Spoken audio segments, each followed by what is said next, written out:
सभी दोस्तों को नमस्कार। आप सभी का स्वागत है हिंदी अड्डा एग्जाम एक्सप्रेस पर। आज हम लोग R O A R 2023 paper का फिर से एनालिसिस करने वाले हैं। बहुत से लोग अभी भी कंफ्यूजन की स्थिति में है कि सर एक बार फिर से अच्छे समझा दीजिए।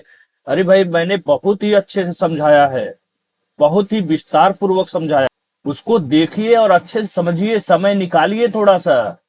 पढ़ाई के अलावा यदि और कोई चीज महत्वपूर्ण है आपके लिए तो बात अलग है, अन्यथा 3 घंटे का वीडियो कोई बड़ी बात नहीं। 3 घंटे मुझे शौक नहीं है बनाने का।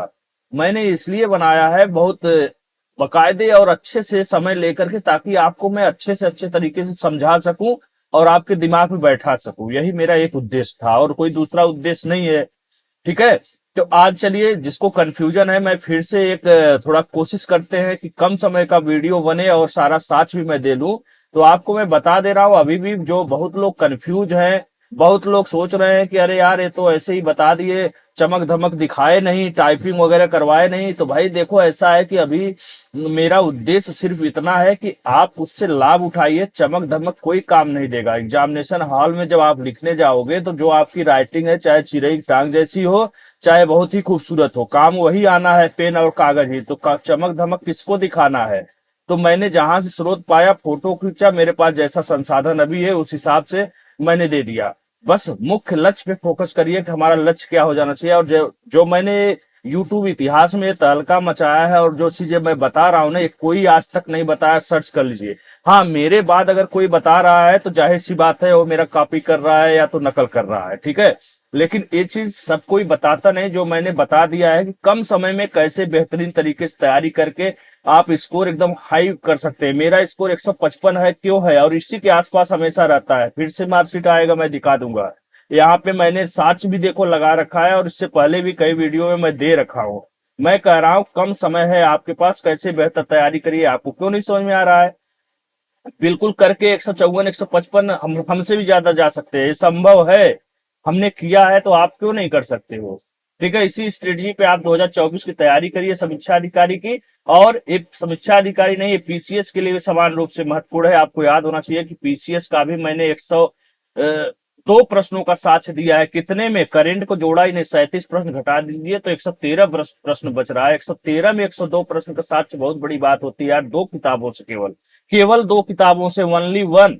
भाई घटना चक्र उठा लीजिए, पीवाई क्यू या जो भी पीवाई क्यू हो, जरूरी नहीं घटना चक्र का मैं कोई प्रचार नहीं कर रहा हूँ। लेकिन जो भी पीवाई क्यू हो जिसमें अच्छा हो, थोड़ा सा ये बेहतर स्थिति में है, सब एक जगह मिल जाता है, इसलिए मैं घटना चक्र पूर्वावलोकन की बात करता हूँ। लूसेंट जीके का किताब ले लीजिए, साथ में लगा लीजिए। घटना चक्र के बाद जो है करंट अफेयर्स की बात करें, घटना सार ले लीजिए, बहुत अच्छा लग रहा है। दृष्टि का पढ़ने का मन कर रहा है, दृष्टि पढ़िए, कोई समस्या नहीं है। एक मंथली समसामयिक क्रॉनिकल लगा लीजिए। हिंदी की किताब के लिए आपको बिल्कुल परेशान होने की जरूरत नहीं, जल्द ही मेरा बुक आपके सामने आएगा और बहुत ही बेहतरीन तरीके से। साथ ही साथ पूर्वावलोकन को, यानी पीवाई क्यू जो भी पूर्व प्रश्न पत्र है, उसको एकदम पी डालिए, घोल के पी डालिए।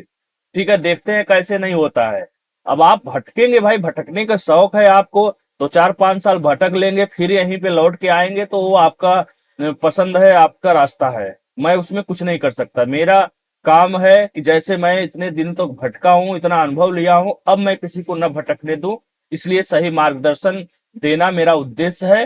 बाकी अभी तक मैंने किसी से कोई फीस चार्ज वगैरह कुछ नहीं किया है और ये सब मैं निस्वार्थ ही अभी तक कर रहा हूँ। ठीक है, तो इसका लाभ उठाइए। ये सब कोई बताता उताता नहीं है, ऐसे घूमते टहलते रह जाएंगे आप। समझ में आ गई बात कि नहीं आ गई? नहीं ना आ रही है तो कोई बात नहीं, आ गई तो समझ लीजिए आप एकदम निकलने वाले हैं अब, ऊपर अधिकारी बनने वाले हैं। सचिवालय में आप बनेंगे या तो एसडीएम वगैरह बनेंगे। जिसका प्री नहीं निकलता है, पीसीएस हो चाहे आरओ हो, एकदम बढ़िया से इसी स्ट्रेटजी को फॉलो करिए। और मेंस वाले, आरओ वाले बहुत ज्यादा परेशान होइए मत भाई अभी। ठीक है। 2 पेपर आपका जीएस हिंदी में बार बार बोल रहा हूँ कि कंप्लीट हो रहा है साथ में। रही बात है हिंदी आलेखन की, तो ऑलरेडी मैंने उसमें 90% चीजों को पढ़ा दिया है, फिर से मैं उसको अपडेट करके अच्छे से करा देंगे। रही बात है निबंध की, हफ्ता में एक आध निबंध करिए, नहीं तो 3.5-4 महीने मिलेगा जो प्री के बाद, क्या खाना खा के सोओगे क्या उसमें, या घूमना टहलना है? तो एक आध पेपर रहने दीजिए, बहुत मत परेशान हुई, बहुत बोझ पाल लोगे सर पे ना तो ये सर भारी हो जाएगा। फिर पता लगा जो प्री है वही खराब हो गया तो फिर मेंस का दरवाजा कहाँ खुल पाएगा भैया। तो समझो बात को। ठीक है। और दूसरी बात, मैं अकेले हूं अभी, और लोग जुड़ते तो हम भी थोड़ा प्रोत्साहित होते और एक आध लोगों को हेल्प के लिए रखते। अभी तो मुझे मेरा खुद का ठिकाना नहीं, मैं किसको रख लूं हेल्पर भाई, या किस कहाँ से टीम मैं गठित कर लूं। तो थोड़ा सा समय दीजिए, अकेले हूं, जो बेहतर कर पाता हूं मैं आपके लिए करने की कोशिश करता हूं। तो चलिए इसके माध्यम से 2024 की रणनीति पर चर्चा करते हैं। जीएस स्ट्रेटजी टारगेट बिल्कुल 100+ है और आप कर सकते हैं, जैसे मैंने किया है वैसे आप भी कर सकते हैं। मात्र 3 किताबों को मिलाना है, लुसेंट, घटना चक्र और करंट अफेयर्स। करंट अफेयर्स में 2 मैगजीन, घटना 60 छमाही ले लीजिए, और एक मंथली क्रॉनिकल। नहीं है तो प्रिंट आउट निकाल दीजिए, निकलवा लीजिए। और प्रिंट आउट भी नहीं है आपके पास, पीडीएफ नहीं है, तो मुझसे कांटेक्ट करिए, ठीक है। चलिए आरओ 2023 निरस्त पेपर की बात करें तो देखो यहाँ पे भैया क्या है स्थिति। 140 प्रश्न आता है तो कॉमन सी बात है, सबको पता है। नहीं पता है तो बहुत गलत बात है। इसमें मैंने 20 करंट अफेयर्स और 15 रीजनिंग को अलग कर दिया, यानी जो 2023 की बात कर रहे हैं इसमें 35 करंट अफेयर्स और रीजनिंग आया हुआ था, मैथ भी इसमें ऐड है। 105 केवल जीएस है। केवल क्या है, 105 मतलब 140 में बचा। इसमें मैं 84-85 प्रश्नों का आपको साक्ष्य दे रहा हूं। उसके बाद मैंने 8 कैटेगरी बनाया है, जिसमें सब चाहे तो अपना मैनेज कर सकते थे और फ्री हो सकता था, जिसका नहीं हुआ है।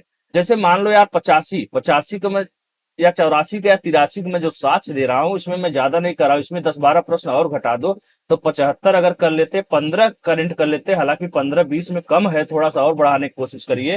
हो सकता है इस बार 25 करंट आपको देखने को मिले। तो 25 है तो 20-22 तक कोशिश करिए, और 20 है तो 17-18 तक कोशिश करिए। नहीं तो 15 से नीचे तो माफी ही नहीं है। तो अगर आप 15 करंट 10 रीजनिंग करते तो 100 तो आपका देखिए जीएस हो रहा है कि नहीं। और हिंदी आजकल हलवा आ रहा है, अगर इसको मिला लिया जाए तो 155 देखिए स्कोर हो गया। यही स्कोर मेरा है यारो, ठीक है, शीर्ष पर। और इससे ज्यादा कोई है नहीं, किसी की मार्कशीट मैंने देखा नहीं फिलहाल। और दूसरी कैटेगरी में मान लो 75 नहीं 70 आप जीएस कर ले रहे हो, 15 ही करंट कर ले रहे हो, 10 ही रीजनिंग कर रहे हो, तब भी देखो 95 हो गया। इसमें 55 हिंदी जोड़ दो तो 150 स्कोर हो गया। कौन रोक सकता है फ्री। तीसरी में चलो 70 भी नहीं 65 कर लो यार, 15 करंट कर लो, 10 रीजनिंग ही कर लो, तब भी 90 जीएस बना। 55 तक हिंदी कर लो तो 145 स्कोर हो गया। चौथे कैटेगरी में चलो कोई बात नहीं, जिसका थोड़ा कमजोर है वो 60 कर लो भैया, जीएस कर लो, 15 करंट अफेयर्स कर लो, 10 जो है मैथ रीजनिंग कर लो। मैथ तो जल्दी आता नहीं, इस बार पता नहीं कैसे पूछिए, तब भी आपका 85 हो गया जीएस का। 55 इसमें हिंदी जोड़ दो 140, कोई नहीं रोक सकता आपका प्रारंभिक परीक्षा। पांचवें कैटेगरी में चलो बहुत कमजोर है भैया, तो 55 जीएस कर लो, 15 करंट कर लो, 10 रीजनिंग कर लो, तब भी 80 प्रश्न आपका जीएस में हो गया। और 55 हिंदी कर लिया तो 135 आपका टोटल स्कोर हो गया। यहाँ भी आपका खतरा कम है। छठवें पे आते हैं तो जिस जो बिल्कुल एकदम खराब है, बहुत स्थिति खराब है, वनडे तैयारी किया है, जीएस उतना मजबूत नहीं है, वो भाई 50 अगर आप जीएस में कर ले रहे हो, थोड़ा सा करंट में और मेहनत करके बढ़ाने की कोशिश करो। 2 प्रश्न 3 प्रश्न, उसी तरह मैथ रीजनिंग में भी वनडे को हो तो मैथ रीजनिंग भी आपका अच्छा है तो यहाँ से बढ़ा लोगे, तब भी देखो 80 जीएस हो जा रहा है। 55 जोड़ लो तो 135 आ गया, ठीक है। फिर किसी को बहुत कमजोर है, वो 17 कर लिया, 13 कर लिया, 80 आ गया, तो हिंदी में थोड़ा बहुत बढ़ा दो, तब 135 से 138 तक पहुंच सकते हो। आठवीं में 50 जीएस, 15 करंट और 10 इसको कर लिए तो 75 हो गया जीएस, 55 हिंदी हो गया, 130 हो गया। इसके 130 तक का खतरा हो सकता है, क्योंकि मेरिट यार 2-3 प्रश्न कभी बढ़ जाता है कभी घट जाता है, कुछ पता नहीं। इस बार 10.5-11 लाख फार्म भरे हुए हैं, कंपटीशन भी थोड़ा सा बढ़ सकता है, इसके लिए आप लोगों को मेंटली प्रिपेयर रहना होगा। तो तब भी मैं 135 सेफ स्कोर मानता हूँ। 135 किसी भी सूरत में, 135 स्कोर में, महिलाओं की बात नहीं कर रहा हूं, पुरुषों की बात कर रहा हूं, मेल की बात कर रहा हूं। 135 तक आपका सेफ हो सकता है, जिसमें आपको कॉन्फिडेंस रहेगा। होने को हो सकता है 130 में 128 में भी हो जाए, उसकी बात नहीं है, लेकिन मिनिमम 135 तक आप सेफ स्थिति में रहेंगे। महिलाओं की बात है तो इससे 3-4-5 प्रश्न घटा दीजिए, 130 से नीचे जाने की कोशिश मत करिए तो ज्यादा बेहतर रहेगा, ठीक है। होने को महिलाओं का 25 से 28 तक में भी हो सकता है, लेकिन मिनिमम मिनिमम तो मैं कहूंगा कि मिनिमम 140 करिए, चाहे मेल हो चाहे फीमेल हो, लेकिन किसी भी स्थिति में इससे नीचे नहीं रहना चाहिए। 135 अपना एक लॉक कर लीजिए कि इससे नीचे मुझे रहना नहीं है, कितना भी आप कमजोर हो तो। ऊपर तो भाई सर्वश्रेष्ठ है, ठीक है। तो अब पेपर की बात करें, देखो ये है समीक्षा अधिकारी का पेपर, मैंने पहले दिखा रखा है। और कितने प्रश्न आए हैं वो मैं गिनती करवा दे रहा हूँ। देखो 1 2 3, और करंट अफेयर्स इसमें ऐड नहीं है, केवल जीएस की बात कर रहे हैं। करंट अफेयर्स रीजनिंग दोनों ऐड नहीं है। जो घटना चक्र लुसेंट से मिला है मैंने उसको लिखा है। ठीक है, 5 प्रश्न हो गया, 6 प्रश्न हो गया, 7 हो गया, 8 हो गया, और ये देखो इसमें नहीं मिला है, करंट का ज्यादातर है, और जो नहीं मिला है पेज सादा है। 9 ऐसा नहीं है झूठ झूठ लगा दिया। 9, 10वां प्रश्न, 11वां प्रश्न, 12वां प्रश्न, 13, 14, 15, 16, 17, 18, 19, 20, 21, 22, 23, 24, 25, 26, 27, 28, 29, 30, 31, 32, 33, 34, 35, 36, 37, 38, 39, 40, 41, 42। देखो यहाँ स्रोत भी लिखा है, करंट का है, मैंने नहीं ऐड किया है। कितना हुआ जी? हाँ, 42, 43, 44, 45, 46, 47, 48, 49, 50, 51, 52, 53, 54, 55, 56, 57, 58, 59, 60, 61, 62, 63, 64, 65, 66, 67, 68, 70, 71, 72, 73, 74, 75, 76, 77, 78, 79। और देखो ये 80वां प्रश्न है। ये जो मैंने टिक किया है ना, हार्नबिल, संगाई, राजहंस पर्व और हेमिस, ये हार्नबिल तो पूछा गया है। अब मैं ढूंढ नहीं पाया, मिल नहीं पाया। हार्नबिल कहाँ पर है? लद्दाख में है, यहाँ पर मिल जाएगा। संगाई पर्व जो है लद्दाख में है, हेमिस पर्व हेमिस पर्व लद्दाख में है, संगाई तुम्हारा मणिपुर में है, और राजहंस आंध्र प्रदेश में है। ये जानते हो बहुत आसानी से कहाँ मिल जाता है, जब आप मंथली करंट अफेयर्स पढ़ते हो और राज्य विशेष का पढ़ते हो, तो वहां पे ये सब पर्व जिस राज्य में जब मनाया जाता है आराम से वहां पे मिल जाएगा। जब बार बार पढ़ोगे तो ये सब ऐसे ही तैयार हो जाएगा, एक प्रकार से करंट से ही आपका ये प्रश्न तैयार हो सकता है। तो चलो ये 80वां प्रश्न हो गया। इसी तरह झूमिंग वगैरह वाला भी है, इसको मैंने ऐड ही देखो नहीं किया है। हैं, ये भी प्रश्न आया है, एक दो तो पक्का आया हुआ है, ये मैंने ऐड ही नहीं किया है। तब जाकर के हो रहा है कितना प्रश्न? 83 प्रश्न। ठीक है, उसको दोनों जोड़ दो तो हो जाएगा 85 प्रश्न। चलो कोई बात नहीं, मैं 83 ही मान चल रहा हूँ, और आपको बोल रहा हूँ मैं 70 ही करो यार। ठीक है, 70 72 करो बस। चलो ये पहला प्रश्न है। देखो इस बार थोड़ा सा चेंज किया है, पिछले वीडियो में ऊपर नीचे जाना होता था, यहाँ पे मैंने पास पास कर दिया है। ऊपर प्रश्न है, नीचे साक्ष्य है। जैसे पहला ये प्रश्न है, ये घटना चक्र में दिया हुआ है। जैसे जैसे ऊंचाई बढ़ती है पानी का क्वथनांक घटता है, ऊंचाई के साथ वायुमंडलीय दाब बढ़ता है। ये है आपका कथन और कारण। ठीक है, अब इसका साक्ष्य देख लो, जस्ट इसे ही लगाए हैं। देखो एक क्वेश्चन नंबर 1 का साक्ष्य, ऊंचाई बढ़ने के साथ साथ जल का क्वथनांक बिंदु क्या होता है? घटता है। वही ऊंचाई के साथ वायुमंडलीय दाब घटता है। हूबहू वही प्रश्न है, आईएएस 2001 का है। दाब जो है बढ़ता है। ए यार कहीं से सही लग रहा है, तो इसीलिए विकल्प सी यहाँ पर सही है। ठीक है, आपके प्रश्न में जो आरओ का पूछा गया है उसमें क्या है? बी सही है। ये सत्य असत्य है, आर, अरे सॉरी, ये सत्य है, आर असत्य है। यार ए नहीं, एक सेकंड गलत बात किया। यहाँ पर आते हैं, देखो ये सत्य है, आर दाब बढ़ता नहीं है भैया, घटता है ऊंचाई बढ़ने के साथ। ठीक है, ये सत्य है किंतु आर असत्य है। पहले प्रश्न का साक्ष्य हो गया, एक जगह नहीं। और हाँ आइए, अब 5वां प्रश्न है। ऊपर नीचे प्रश्न हो गया, उससे मतलब नहीं है, सात से मतलब है। 5वां प्रश्न है घटना चक्र में ही, और ये भी प्रश्न आरओ में पूछा गया है। और नालिका क्षरण क्या है, बौछारी क्षरण क्या है, नालिका क्षरण क्या है, परत क्षरण क्या है। ठीक है, यहाँ पर देखिए ये भी आईएएस 2001 में पूछा गया है। पूरा पूरा दिया हुआ है स्पष्ट रूप से, अस्फाल अप्रदन, परत अप्रदन, रील अप्रदन और नालिका अप्रदन।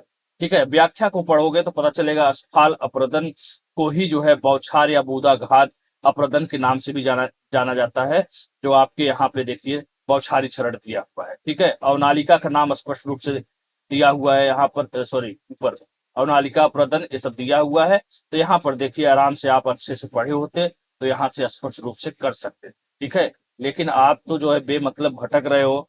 तो परत अप्रदन क्या है, रील अप्रदन क्या है, अवनालिका अप्रदन क्या है, स्पष्ट रूप से चीजें दिया हुआ है, यहाँ से आप पढ़िए और इसको सही करके आइए।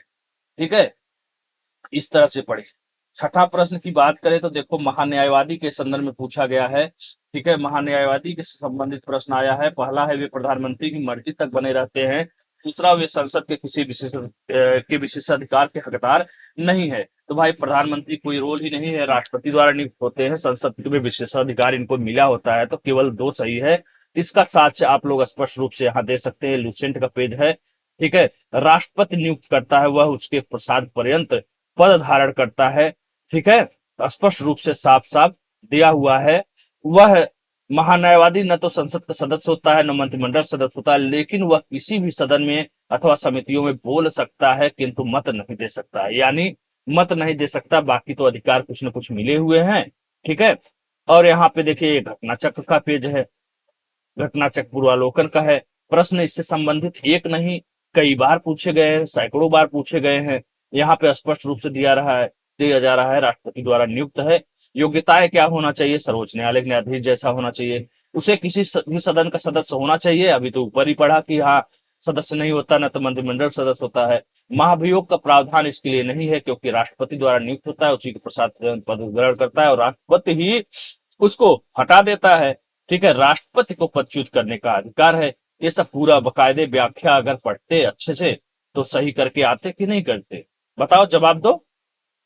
तो भटको मत भैया, भटको मत, भटकोगे तो भटकते रह जाओगे, 5-6 साल 10 साल कब बीत जाएगा कुछ पता नहीं चलेगा।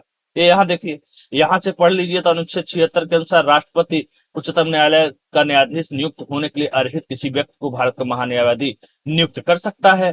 ठीक है, अनुच्छेद 88 के तहत भाई वह संसद के दोनों सदनों की कार्रवाई में शामिल हो सकता है, बोल सकता है, बस मत नहीं दे सकता है, बात खत्म।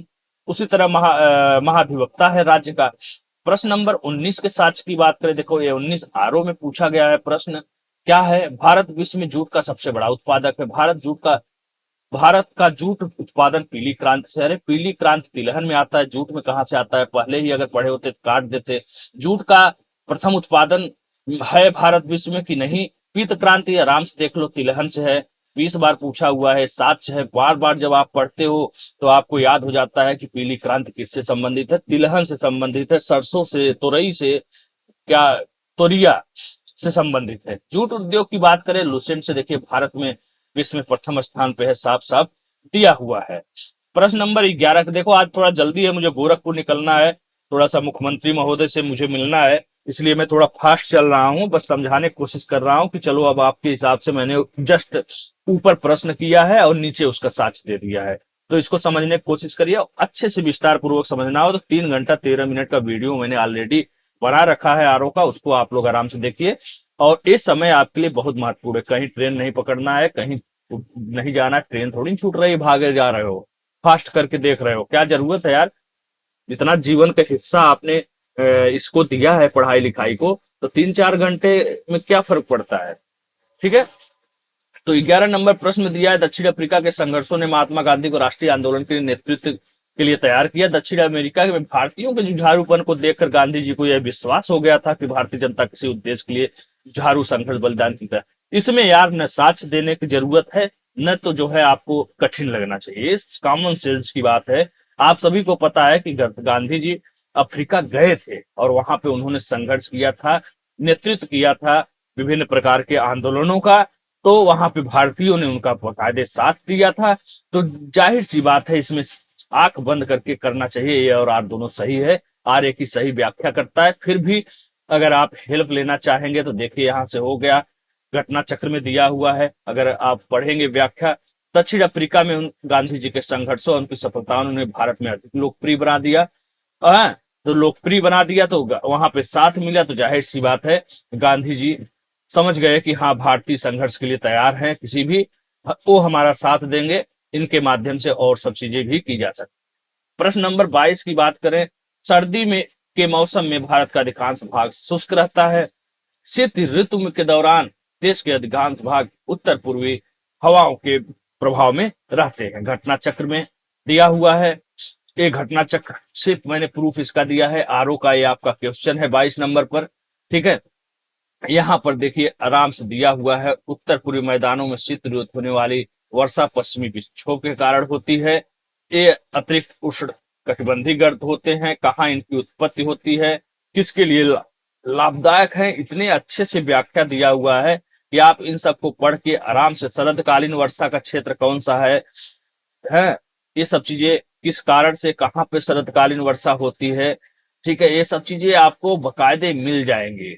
सब कुछ जवाब यहीं पे रखा हुआ है, कनेक्ट करना होगा, जोड़ना होगा, थाली में नहीं मिलेगा भोजन सजा करके। मैं बार बार बोल चुका हूं, मेहनत तो करना होगा। ये सब साच है। देखिए, ग्रीष्म काल में क्या है, व्यापारिक हवाएं चलती है, शीतकाल में पछुआ हवाएं चलती है। ठीक है, आपको कंफ्यूज कर दिया तो आप इससे क्लियर कर सकते थे। ये सब चीजें बार बार पढ़ने से होता है। ठीक है, कोई मेरे पास जादुई छड़ी नहीं है जो मैं छुआ दूं और आप कर ले, किसी के पास नहीं है। भरतनाट्यम, कुचिपुड़ी, सत्रिया, कथक। चलो, सत्रिया देख के अगर डर भी जा रहे हो कि अरे ये क्या है, तो कोई बात नहीं। भरतनाट्यम तो पता है, कुचिपुड़ी पता है, वो भी नहीं पता है, कथक उत्तर प्रदेश पता है, कुची आंध्र प्रदेश पता है, भरतनाट्यम तमिलनाडु है, तो बचा कौन सा जी? यही तो बचा, सत्रिया असम। आराम से इसको कर सकते थे। इससे संबंधित एक बार नहीं, अनेक बार प्रश्न पूछा गया। उत्तर प्रदेश से संबंधित कौन सा है? कथक है भाई।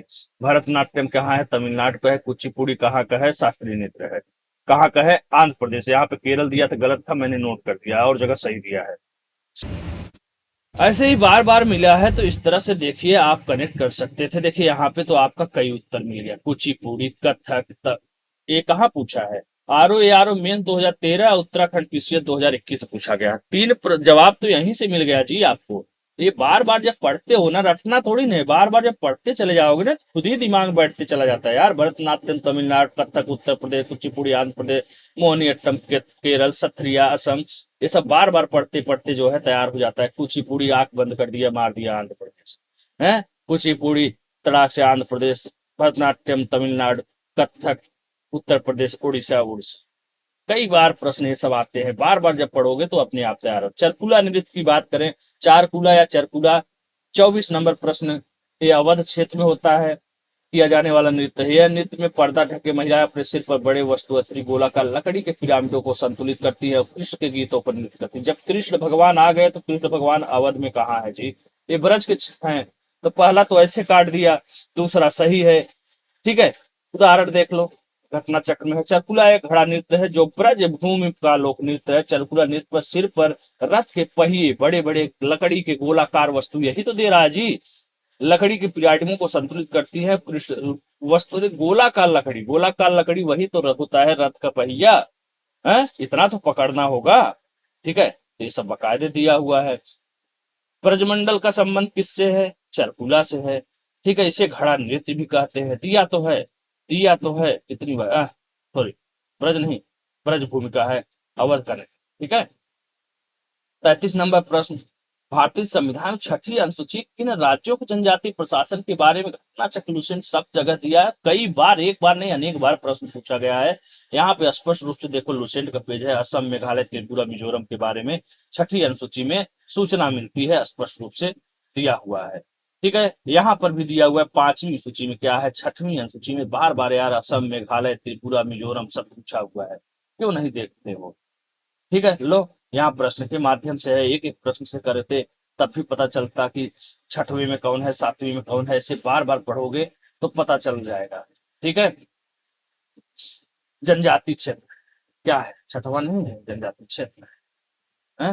यहाँ भी दिया हुआ है, व्याख्या पढ़ो, वहां से ले लो। 35 नंबर प्रश्न क्या है जी? Vitamin C. इससे आसान प्रश्न कौन सा है जी? घटना चक्र से हर जगह दिया हुआ है। विटामिन सी कहाँ है? ऐसे में मिला दो, लो, स्कर्वी ले लो। चलो, तो एक दो नहीं पता है, कोई बात नहीं। विटामिन ए से नहीं पता है, विटामिन बी 1, बी 1, बी से बेरी, बी से बी 1, बी से बेरी बेरी, बना लो, ऐसे कोड बना लो। हैं, विटामिन ए नहीं पता है, बचा एक ठो, बता दो। ठीक है, यहाँ भी देख लो। ये प्रश्न कहाँ पूछा है? झारखंड में पूछा है। ठीक है, पूरा यहाँ से आपको मिल सकता है। मान लो सूखा नहीं मिला, बेरी बेरी तो मिल गया, विटामिन बी, अस्कर्वी तो मिल गया, विटामिन सी जी है। और क्या मिल गया? विटामिन सी बचा, निशानता। अरे निशानता वही रतौती यार, क्या बताऊं मैं, समझ नहीं आता है। यहाँ पे देख लो, सेम टू सेम प्रश्न रिपीट कर दिया क्या जी? फोटो कॉपी है क्या? है, वही सारे चीज पूछा हुआ है, विटामिन सी। और ये प्रश्न देखो कहाँ छिप गया और कट गया लगता है। ये प्रश्न हूबहू कॉपी कर लिया गया है आरओ 2023 वाले में। यहाँ पे बकायदे यार लिस्ट दिया हुआ है, विटामिन ए का वैज्ञानिक नाम, कौन कौन सा रोग होता है, क्या स्रोत है, विटामिन B1 दिया हुआ है, पूरा सीरियल से दिया हुआ है। पढ़िए ना, पढ़िए अच्छे से। एक बार तैयार कर लिया मजबूती से, कहीं कुछ बाहर जाना ही नहीं है, चाहे जैसा घुमा फिरा के, चाहे जिस विटामिन के बारे में पूछे। ठीक है, ये लुसेंट में भी पूरा एकदम लिस्ट दिया हुआ है विटामिन का, पढ़िए ना। स्रोत बहुत है लेकिन पढ़ते हैं नहीं मन से। यूरोप में राइन नदी के संदर्भ में पूछा गया है। राइन नदी उत्तरी जर्मनी औद्योगिक गतिविधियों का एक महत्वपूर्ण मार्ग है। रॉटरडैम का बंदरगाह इन नदियों के, राइन नदी के मुहाने पर स्थित है। दोनों किताबों में इसका साक्ष्य मिल जाएगा। यहाँ देखिए, जर्मनी और नीदरलैंड, ये भी पता चल गया कि जर्मनी के साथ साथ नीदरलैंड से होकर प्रभावित होती है। 700 किलोमीटर लंबी नदी है। ठीक है, ये सब चीजें पता चला। यहाँ रॉटरडैम स्पष्ट रूप से दिया हुआ है। रॉटरडैम कहाँ है? राइन नदी के किनारे है। रॉटरडैम किस शहर में स्थित है? रॉटरडैम बंदरगाह के साथ साथ सिटी भी है और नीदरलैंड में स्थित है। ठीक है, यहाँ पर देखिए, बार बार जब इस चीज को पढ़ेंगे तो आपको अपने आप तैयार हो जाएगा। यहाँ भी दिया हुआ है, जर्मनी का प्रसिद्ध नगर बान राइन नदी के किनारे पर स्थित है। तो एक बार नहीं, कई कई बार। यहाँ देखिए, रॉटरडैम कहाँ है भैया? बंदरगाह नीदरलैंड देश में स्थित है। किस नदी पर है? राइन नदी में। जब बार बार पढ़ेंगे तो ये अपने आप ही तैयार होता चला जाएगा। 38वां प्रश्न पूछा है, विषुवतीय बायोम सबसे घना एवं सर्वाधिक जैव वाला वन बायोम है। विषुवतीय वन क्षेत्र में वर्ष भर उच्च वर्षा और उच्च तापमान होता है। कोई डाउट है? डाउट है तो यहाँ से क्यों नहीं पढ़े? यहाँ से पढ़ते तो क्लियर हो जाता। विषुवत रेखी में जो है संवहनी वर्षा होती है, उच्च तापमान रहता है और उच्च वर्षा भी होती है, और वहाँ की चौड़ीदार पत्तियां होती हैं, सदाबहार वन मिलते हैं, बहुत घने होते हैं। ये सब बकायदे दिया हुआ है भाई। सदाबहार वर्षा वन कहाँ पाया जाता है? विषुवत रेखा के 10 दक्षिण अक्षांश, 10 उत्तरी अक्षांश के बीच में पाया जाता है। ये सब चीजें जो है बकायदे दिया हुआ है। अगर आप नहीं पढ़ेंगे तो मेरी गलती थोड़ी है। यहाँ पे भूमध्य रेखा के निकट किस तरह का वन पाया जाता है? उसका तटबंधी वन पाया जाता है। पृथ्वी पर सबसे घने वन कहाँ पाए जाते हैं? अरे भाई, विषुवत रेखा के पास पाए जाते हैं। 40 नंबर प्रश्न में बैंकों का राष्ट्रीयकरण का प्रथम चरण पूछा है, द्वितीय चरण पूछा है, फिर क्षेत्रीय ग्रामीण बैंकों की स्थापना पूछा है, नाबार्ड की स्थापना पूछा है। लुसेंट और घटना चक्र दोनों में दिया हुआ है, पढ़ोगे तब मिल जाएगा। देखो यहाँ पे दिया हुआ है, घटना चक्र का पेज है। पहली जो भारतीय बैंक की इतिहास में बड़ी घटना हुई थी, 19 जुलाई 1969 69 में 14 बैंकों का राष्ट्रीयकरण किया गया था। यहाँ पे डेट दिया है 15 अप्रैल। कि हाँ, ये तो पहला हो गया, पहला हो गया। दूसरा हो गया 15 अप्रैल 1980 को। तो पहला दूसरा तो यहीं से मिल गया। पहला देखो यहाँ, पहला पहला चरण, दूसरा चरण मिल गया। ग्रामीण बैंकों की स्थापना की बात करें भैया, तो देखो यहाँ पे, यहाँ से मिल सकता था। बैंकों का राष्ट्रीयकरण भी दिया है। ये सब चीजें बार बार दिया हुआ है। यहाँ भी देखो पूछा गया है, कितनी बार पूछा, नाबार्ड भी मिल गया। ये सब पढ़ोगे, यहाँ से व्याख्या पढ़ोगे तो बार बार आपको तैयार होगा। क्षेत्रीय ग्रामीण बैंक 1975 में स्थापना हुई, नाबार्ड 1982 में हुई। ठीक है, यहाँ भी बकायदे लुसेंट का पेज है, दिया हुआ है। नाबार्ड यही है जी, कृषि एवं ग्रामीण विकास। कब हुआ? 12 जुलाई 1982। क्षेत्रीय ग्रामीण बैंक 2 अक्टूबर 1975। सब तो दिया हुआ है, उठाओ चुराओ यहाँ से और वहां पे अपने ज्ञान का प्रदर्शन करिए। हैं, ग्रामीण बैंक की स्थापना कब हुई? 2 अक्टूबर 1975 को। हैं, 2 अक्टूबर किसका जन्म हुआ था? गांधी जी का। 19 जुलाई 1969 को 14 बड़े बैंकों का राष्ट्रीयकरण हुआ और दोबारा हुआ 15 अप्रैल 1980 को, जो 6 बचे थे। दिया तो है। बैंक में लेन देन पिन कार्ड पर, आप देखो भाई, पिन का मैंने वहां से उदाहरण जरूर दिखाया था। ये देखो, भारत को कितने पिन क्षेत्रों में बांटा गया है, इसका पिन का यहाँ पे दिया हुआ है full form, postal index number. लेकिन यहाँ पे थोड़ा सा ध्यान रखिएगा, बैंक लेन देन की बात कर रहा है और ये पिन की बात है, तो बैंक लेन देन का जो है दूसरा हो जाएगा, बाकी पोस्टल इंडेक्स नंबर पिन का है। ठीक है, तो उस समय मैं ध्यान थोड़ा सा कम दे पाया था। अगला प्रश्न जो पूछा गया है, समीक्षा अधिकारी में, अक्टूबर 1940 में गांधी जी ने कुछ चुने हुए लोगों द्वारा सीमित सत्याग्रह, सीमित को ही व्यक्तिगत करते हैं। जब कोई काम आप व्यक्तिगत करते हो, सार्वजनिक न करके, तो भाई उसको सीमित सत्याग्रह ही तो कहा जाएगा। शब्दों का हेर फेर है, शब्दों का जादू है, उसको पकड़ना होगा, इतना दिमाग चलाना होगा कि यदि आप सिविल सर्विस की तैयारी कर रहे हैं तो इतना पकड़ना होगा। सीमित सत्याग्रह किया, यह सत्याग्रह इसलिए सीमित रखा गया ताकि ब्रिटेन के प्रयासों को ठोस पहुंचे। अब ये बात सही है या गलत है, इसको आपको प्रूव करना है। तो भाई यहाँ पे देखिए, गांधी जी के बारे में पढ़ेंगे तो आपको पता चलेगा।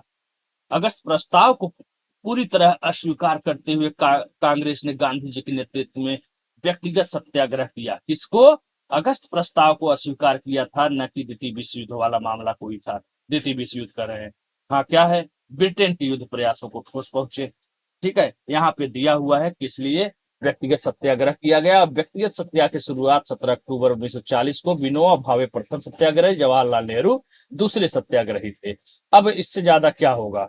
ठीक है, इन सब चीजों को समझना होगा। यहाँ भी दिया हुआ है व्यक्तिगत सत्याग्रह क्यों शुरू किया गया, कब शुरू किया गया, पहले सत्याग्रही कौन थे, दूसरे कौन थे। एक सिलक्यारा सुरंग में 200 वाट क्षमता के 15 बल्ब लगातार 24 घंटे रोशन किए जाते हैं, बिजली कितनी खपत होगी?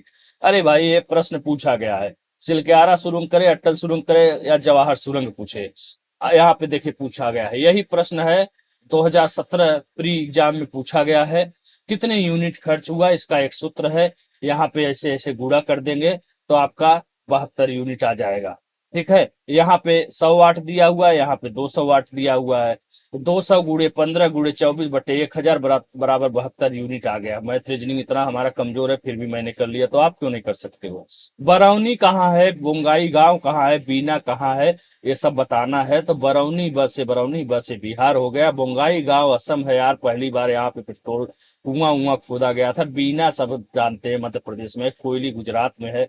चलो संतुष्टि नहीं है, साक्ष्य दिखा देते हैं। कितनी बार प्रश्न पूछा गया है, घटना चक्र में है, पूरा दिया हुआ है। बरौनी बिहार में है, कोयला कहाँ पर है, बोंगाई गांव कहाँ पर है, सब कुछ एकदम स्पष्ट रूप से पूरा लिस्ट ही दिया हुआ है। 53 नंबर की बात करें, मुगल शासकों पर विचार करिए था उनको कालानुक्रम, घटना चक्र लुसेंट दोनों में है, बकायदे दिया हुआ है साक्ष्य।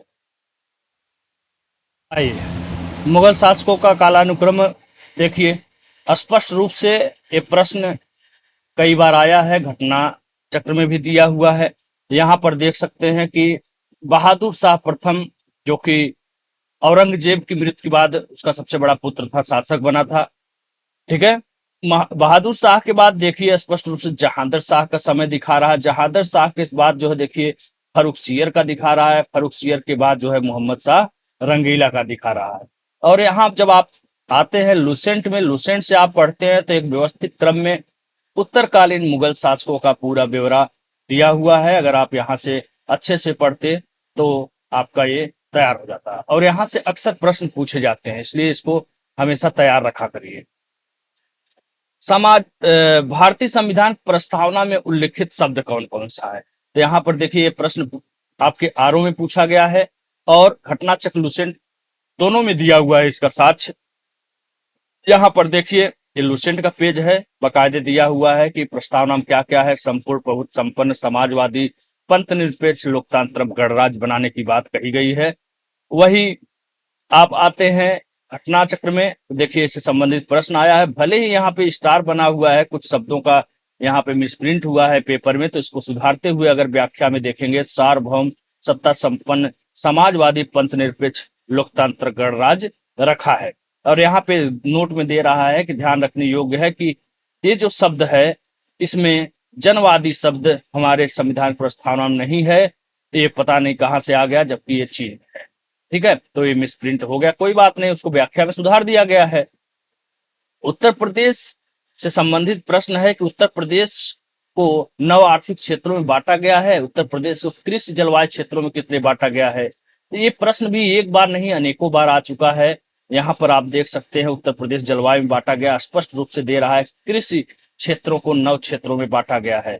और यहाँ पर क्या कह रहा है, 11 दे रहा है, सीधा सीधा आपका गलत हो रहा है। बात करते हैं आर्थिक की, इन सब का भी स्रोत बिल्कुल स्पष्ट रूप से प्रश्न कई बार आए हुए हैं और जगह जगह आपको मिलता है। देखिए कितनी बार प्रश्न आया हुआ है।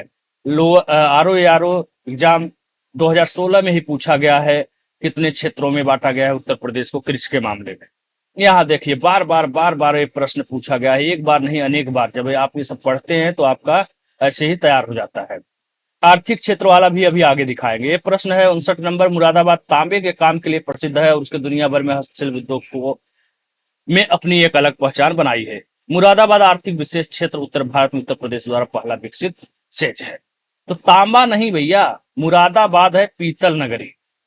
बस भी आप देखोगे सरकारी तो मुरादाबाद में लिखा रहता है पीतल नगरी। ठीक है, ऐसा नहीं है कि पीतल है तो तांबा और लोहा कोई काम ही नहीं होता है, लेकिन जिसमें प्रसिद्धि पाया है वह है पीतल नगरी। तो पहला स्टेटमेंट तो ऐसे ही गलत हो जा रहा है। दूसरे स्टेटमेंट की बात करें तो यहाँ पर देखिए आप जो है आर्थिक क्षेत्र 13 आर्थिक क्षेत्रों में बांटा गया। इसमें 58 और 59 दोनों का ही जवाब दिया हुआ है। नोएडा विशेष आर्थिक क्षेत्र जो नोएडा में है, उसके बाद मुरादाबाद। ठीक है, तो इस तरह से आप यहां से ले सकते हैं। निम्नलिखित में कौन सही युग्म नहीं है? अच्छा, मुरादाबाद, हाँ यहाँ पर देखिए पीतल उद्योग बार बार दिया हुआ है, कई बार प्रश्न पूछा गया है पीतल कहाँ पर है भैया, मुरादाबाद है। इतनी बार पढ़ लो, इतनी बार पढ़ लो कि अपने आप ये सब रट जाना चाहिए। अगला एक मार्ग से संबंधित है, ये प्रश्न भी पूछा जा चुका है, घटना चक्र में है। ये आपके आरओ का प्रश्न है। एक मार्ग से संबंधित निम्नलिखित कथनों में एक मार्ग कृषि उत्पादों की गुणवत्ता का सूचक है। बिल्कुल सही, कृषि और खाद्य उत्पादों की गुणवत्ता का सूचक है। कौन जारी करता है?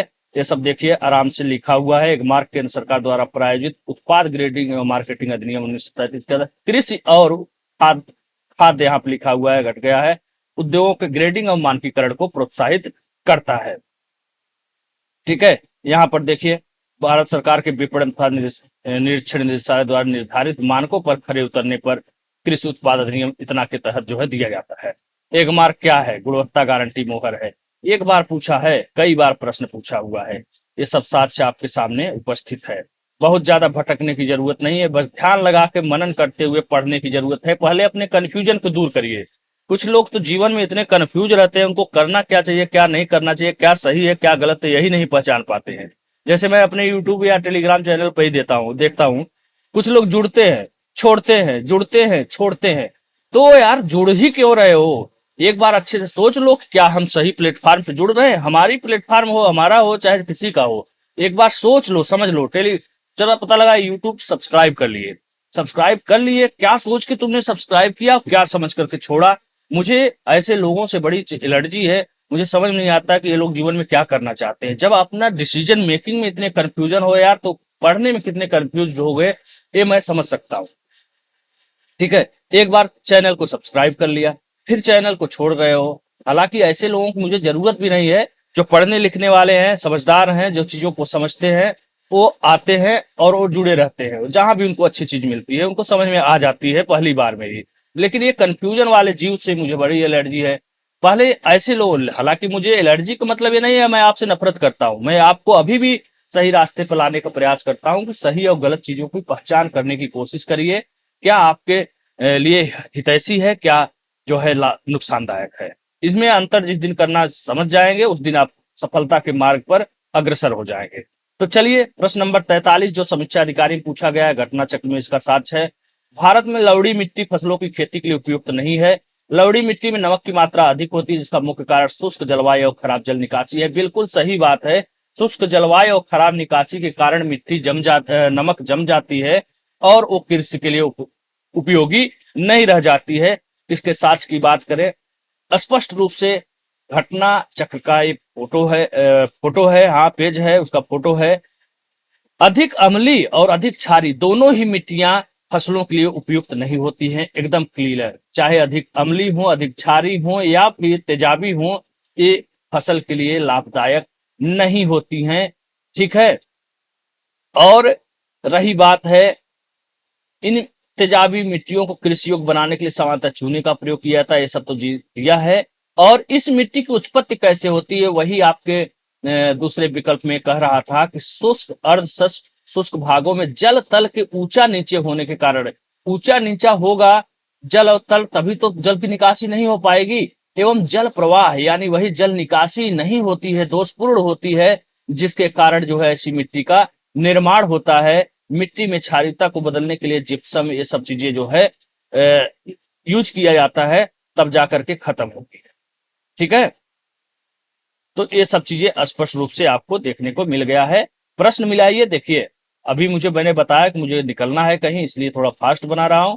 और जो स्थिर मन से देखना हो, 3 घंटे का वीडियो है, उसको आराम से देखिए। बुरहान उल मुल्क के बारे में कहा गया है कि बुरहान उल मुल्क शहादत खां के संदर्भ में कौन सा कथन सही है? अवध का संस्थापक था, स्वतंत्र राज्य का सादत था। दूसरा है उसने सैयद बंदियों के विरुद्ध षड्यंत्र में भाग लिया। बिल्कुल सही बात है। घटना चक्र लुसेंट दोनों में साध्य है। यहाँ पर स्पष्ट दिया हुआ है, प्रश्न पूछा है कि निम्नलिखित में अवध का प्रथम नवाब कौन था, यानी संस्थापक कौन था, सादत खां ही था। ठीक है, एकदम स्पष्ट क्लियर हो गया पहला स्टेटमेंट कि सादत खां ही था जो कि अवध का संस्थापक था। ठीक है, गुप्त काल में सम्राट जो बना, अरे गुप्त काल कह रहे, सॉरी, उत्तर मुगल कालीन समय में एक थे हुसैन अली और अब्दुल्ला। इनको कहा जाता था ये राजा बनाने वाले थे। ठीक है, इन्हें सैयद बंधु के नाम से जाना जाता था। ये शक्तिशाली थे, मुगल दरबार में हिंदुस्तानी दल के नेता थे और सम्राट निर्माता के रूप में विख्यात थे। और इनका पतन हो गया मोहम्मद शाह रंगीला के समय में। सैयद बंधुओं ने मोहम्मद शाह रंगीला को तो बैठाया है, और बैठाने के बाद मोहम्मद शाह के रंगीला के समय में ही सैयद बंधुओं का पतन हो गया। और इसमें शामिल था सयादत खां, और सयादत खां को पुरस्कृत भी किया था किसने? मोहम्मद शाह ने पुरस्कृत किया था किसको? सआदत खां को। ठीक है, बुरहान उल मुल्क की उपाधि। कोई उपाधि क्यों देता है जी? हैं? समझ में आई बात? ये सब बकायदे दिया हुआ है। हैदर बेग थे तुरानी सैनिक जिसने सैयद बंधुओं की हत्या की थी। 45वां प्रश्न क्या है? पंजाब में रबी फसलों की खेती मुख्य रूप से, भारत में रबी फसलों की खेती मुख्य रूप से पंजाब और हरियाणा जैसे उत्तरी पश्चिमी राज्यों में की जाती है। इन राज्यों में रबी फसलों की सफलता सर्दियों के दौरान पश्चिमी उष्णकटिबंधीय चक्रवातों के कारण होने वाली बारिश पर निर्भर करती है। लुसेंट घटना चक्र दोनों से इसका स्रोत मैं दिखाता हूं। यहाँ पे आप स्पष्ट रूप से देख सकते हैं। भारत में शीतकालीन क्षेत्र कौन सा है उसके बारे में बाकायदे ब्यौरा दिया है। पश्चिमी विक्षोभ क्या है? पश्चिमी विक्षोभ के कारण उत्तर पश्चिम पंजाब, हरियाणा, दिल्ली और पश्चिमी उत्तर प्रदेश में वर्षा होती है, न कि पश्चिमी, हाँ, पश्चिमी उष्णकटिबंधीय चक्रवात दिया तो है। ठीक है, पश्चिमी उष्णकटिबंधीय, यही पश्चिमी पश्चिमी वर्षा को ही पश्चिमी उष्णकटिबंधीय वर्षा भी कहते हैं। यहाँ पे स्पष्ट रूप से पता चल गया कि हाँ, इन क्षेत्रों में ऐसी वर्षा होती है। यह वर्षा पंजाब, हरियाणा में गेहूं, चना, सरसों की रबी फसलों में सहायक होती है। उत्तरी भारत के मैदानों में शीत ऋतु में वर्षा पश्चिमी विक्षोभ या जेट स्ट्रीम के कारण होती है। ठीक है, तो ये सब चीजें आप स्पष्ट रूप से यहां से पढ़ करके कर सकते थे, कनेक्ट कर सकते थे प्रश्नों को। ठीक है, अगला प्रश्न है पंचायती राज से संबंधित है, 56 नंबर। कौन सा कथन सही है? तो इसमें कह रहा है कि पंचायत स्तर चुनाव लड़ने की आयु न्यूनतम आयु 18 वर्ष है, जो कि गलत है। 21 वर्ष है। ये प्रश्न कई बार पूछा जा चुका है। वोट देने का अधिकार 18 वर्ष है, लेकिन न्यूनतम आयु चुनाव लड़ने का नहीं है, 21 वर्ष है। बाकी दोनों स्टेटमेंट सही है। इसका साक्ष्य आप लोग स्पष्ट रूप से देख सकते हैं। अनुच्छेद 243 के अनुसार पंचायत सदस्य बनने या चुनाव लड़ने के लिए, अरे भाई चुनाव लड़ोगे तभी तो सदस्य बनोगे, 21 वर्ष है, स्पष्ट रूप से दिया गया है। ठीक है, निर्वाचन आयोग चुनाव करता है, कोई डाउट नहीं है। ठीक है, एक व्यक्ति पंचायत का चुनाव लड़ सकता है। लीजिए जी, प्रश्न ही स्पष्ट रूप से आ गया, उत्तराखंड पीसीएस में पूछा गया है, 21 वर्ष इसका उत्तर है।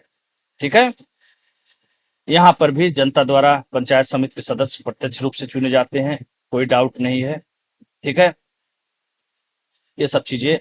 जौनपुर, जौनपुर को सिराज हिंद से जाना जाता है, कौन नहीं जानता जी? एक बार नहीं, सैकड़ों बार प्रश्न पूछा जाएगा। जौनपुर सरकी काल में शिक्षा का महान केंद्र था, बिल्कुल था। घटना चक्र लुसेंट हर जगह आपको देखने को मिल जाएगा।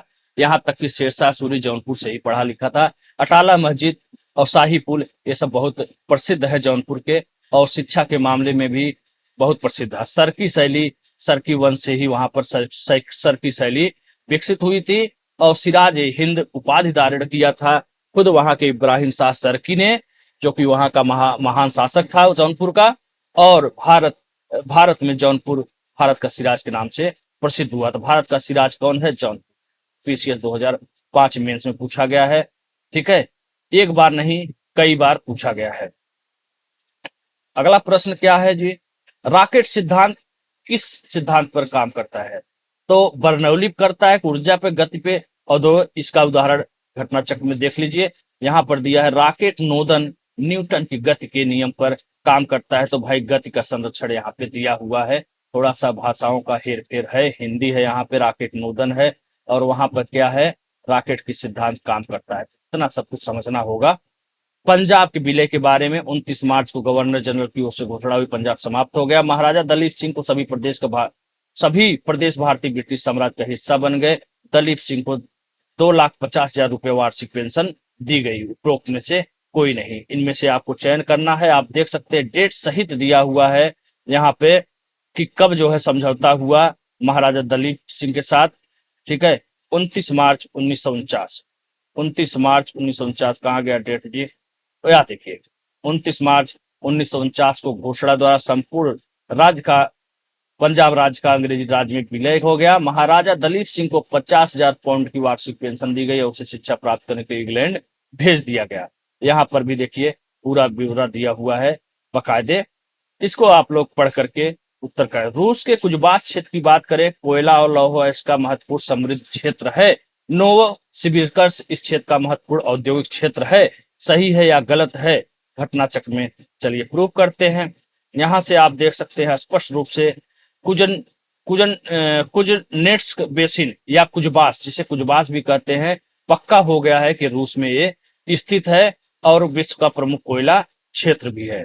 ठीक है, कुजनेट्स्क या कुजबास। ठीक है, फिर यहाँ फिर देखिए ये घटना चक्र पेज है, यहाँ पर दिया हुआ है। ठीक है, कौन सा क्षेत्र रूस में स्थित है, ये सब बार बार पढ़ते पढ़ते सही होता है। ठीक है, एक बार में ऐसा कोई यंत्र नहीं है जिससे आपको सब चीजें तैयार हो जाएंगी। 67 नंबर में है, कौन सा कथन गलत है, मौलिक अधिकार से संबंधित है। भाग 3 में यूएसए के बिल ऑफ राइट्स पर आधारित है। अनुच्छेद 21 के अंतर्गत मृत्यु का अधिकार मूलभूत अधिकार है। भारतीय संविधान एक पूर्ण संघी है। पूर्ण संघी तो सवाल ही नहीं उठता, अर्ध संघी संविधान है, अपने आप कट जा रहा है।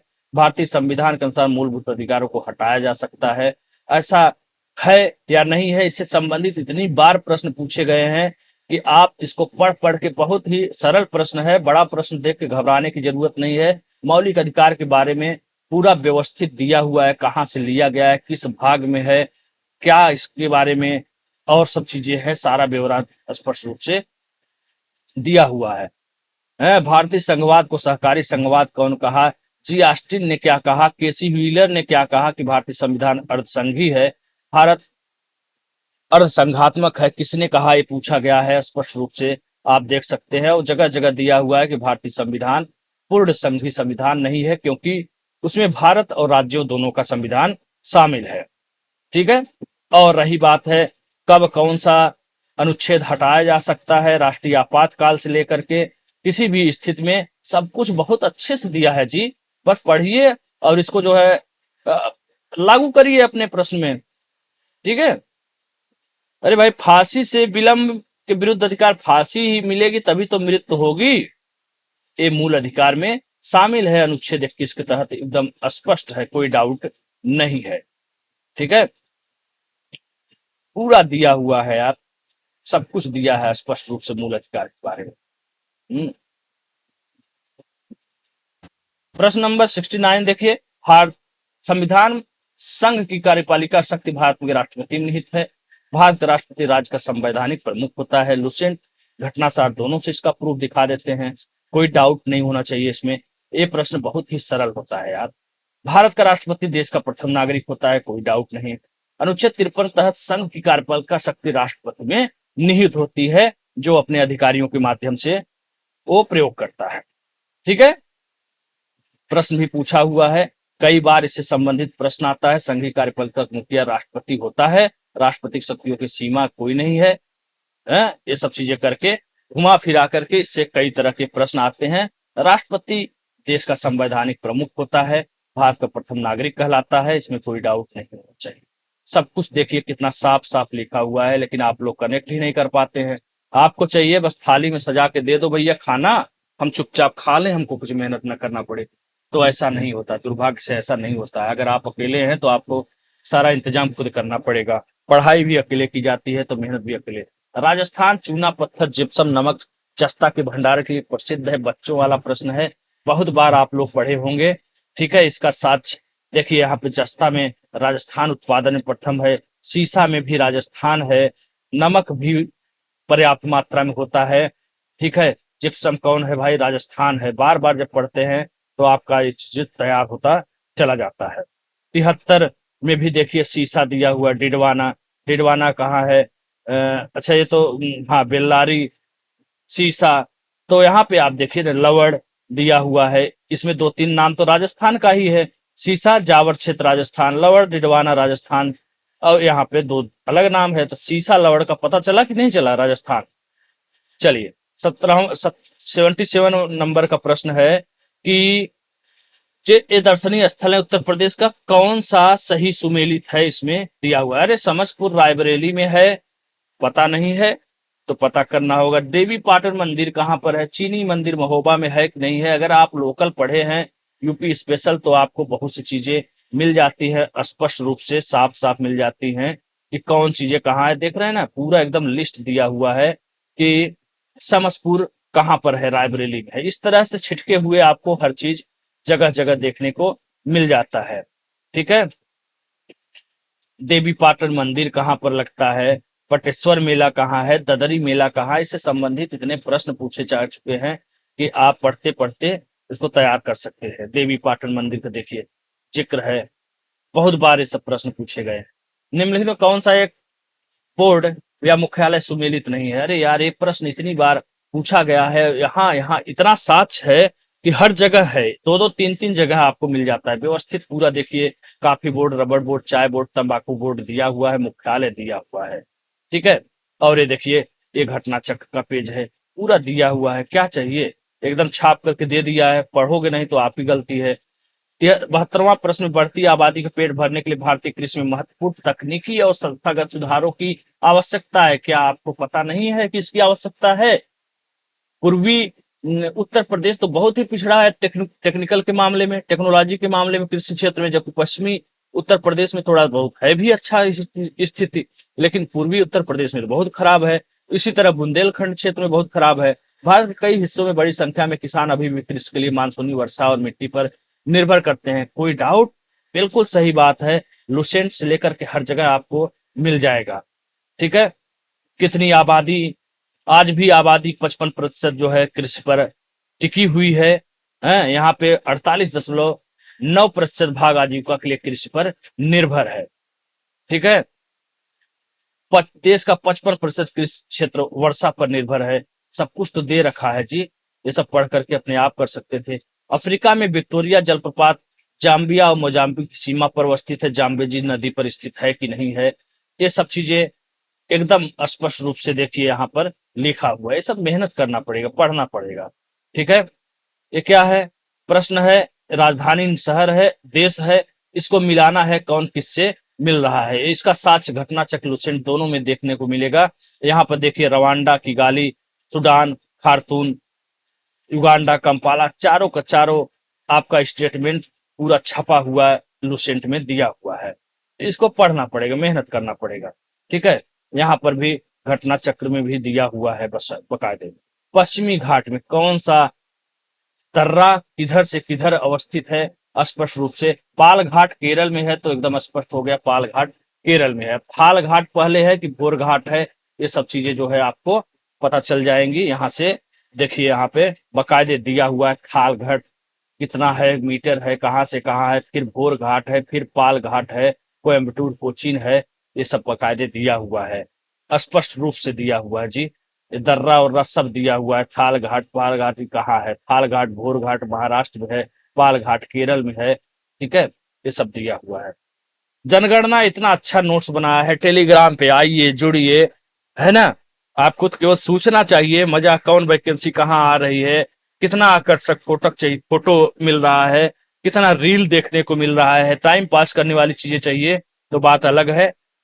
जरूरी जरूरी चीज चाहिए तो हिंदी अड्डा टेलीग्राम पर तुरंत जुड़ जाइए। इतना अच्छा नोट्स बनाया है कि उससे बाहर कुछ जाएगा ही नहीं। फिलहाल ये प्रश्न कई बार पूछा जा चुका है। स्पष्ट रूप से दे रहा है नगरीय जनसंख्या प्रतिशत 31.1। उसके बाद यहाँ पर भी आप देख सकते हैं 31.16 दिया हुआ है। मेरा नोट्स है जनगणना का, टेलीग्राम पर जुड़ करके आप उसका लाभ उठा सकते हैं। प्रश्न भी पूछा गया है ये। ठीक है। इतनी बार पूछा गया है, देख रहे हैं भरा पड़ा है पूरा। अगला प्रश्न है पर्वत, पर्वत दिया है, महाद्वीप दिया है, इंडीज कहाँ है, अल्ताई कहाँ है, अल्प्स कहाँ है, अप्लेशियन कहाँ है। देखो यहाँ पे पूरा पूरा लिस्ट दिया हुआ है, पूरा पूरा लिस्ट दिया हुआ है, सब कुछ जो है मिल रहा है। उठाइए ना, यहाँ से पढ़िए ना, मेहनत करिए, पता चल जाएगा। 86 नंबर अनुच्छेद है, सारे के सारे अनुच्छेद बहुत ही आसान है। अनुच्छेद 40 तो आंख बंद करके तुरंत आदमी मार देगा, ग्राम पंचायतों का गठन है। फिर 98 में क्या है, 39 में क्या है, सब कुछ ब्यौरा तो दे रहा है, जगह जगह पे दिया हुआ है, जगह जगह पे दिया हुआ है। आप पढ़िए और कनेक्ट करिए। यहाँ देखिए लिस्ट ही पूरा दिया हुआ है बकायदे, इन सब से आपको निकालना पड़ेगा। ठीक है, देखिए 239 का जिक्र था, संघ राज्यों का प्रशासन है, यानी केंद्र शासित प्रदेशों का प्रशासन है। आइए, गुप्तकालीन प्रशासनिक व्यवस्था में कौन कैसे सीरियल से था, ये आपको बताना, इसका साक्ष्य देखो यहाँ पे दे रहा है। कहाँ गया जी।